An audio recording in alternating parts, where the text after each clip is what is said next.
cuando uno entiende la importancia que tiene la cifra de los homicidios para las autoridades, comprende también la necesidad de los criminales de desaparecer los cuerpos sin dejar ningún rastro. Nos acompaña Daniela Osorio, es autora del Atlas de Homicidios, investigadora de la Dirección de Políticas Públicas de México Unido contra la Delincuencia. ¿Cómo estás, Daniela? Buenas tardes. Hola, ¿qué tal? Buenas tardes. Muy bien, gracias por el espacio y el tiempo. Qué gusto saludarte. ¿Qué está pasando? Pues mira, de acuerdo a los datos del INEGI, sabemos que en 2024 ocurrieron 32.065 víctimas de homicidio. Esto, ¿qué significa? Pues significó un aumento del 1% al comparar con 2023. También significó que para este año 2024 se tuvo un promedio diario de 88 víctimas de homicidio.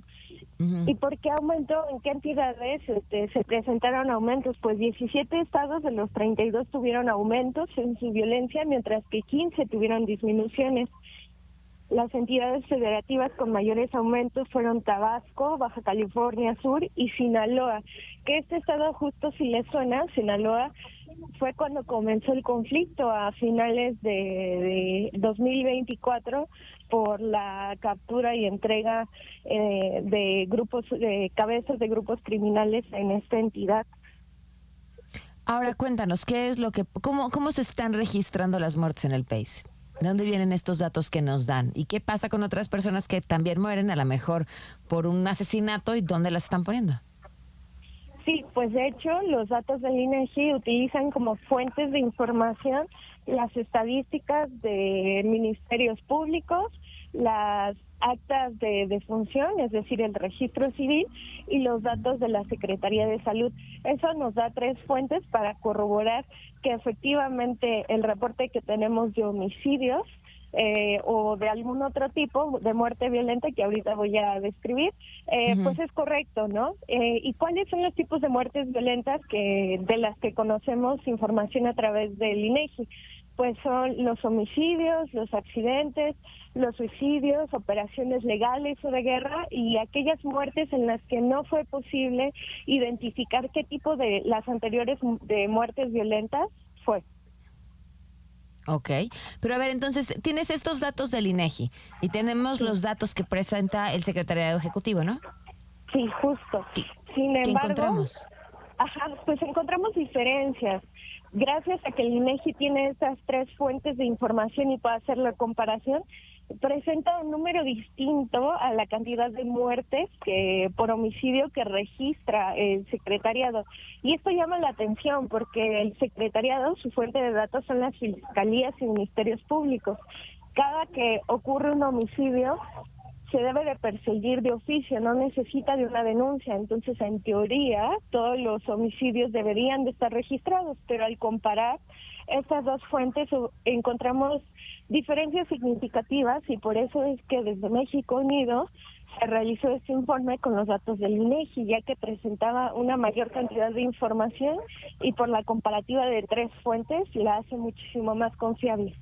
Entonces, ese informe no tiene ningún dato alegre que compartir, más que en algunas entidades. Sí, pues sí, desafortunadamente no tenemos muchos datos alegres, pero pues en contraste de estos grandes registros de muerte, tenemos que Yucatán fue el estado con la menor cantidad de víctimas de homicidio, 389 para un año, y a este le siguen pues la Baja California Sur, Campeche, Aguascalientes y Durango. Sin embargo, pese a estos pequeños registros, también encontramos que en específico Aguascalientes y Baja California Sur tuvieron grandes aumentos y Aguascalientes tuvo su máximo histórico de víctimas para 2024. ¿Qué pasa con la Ciudad de México?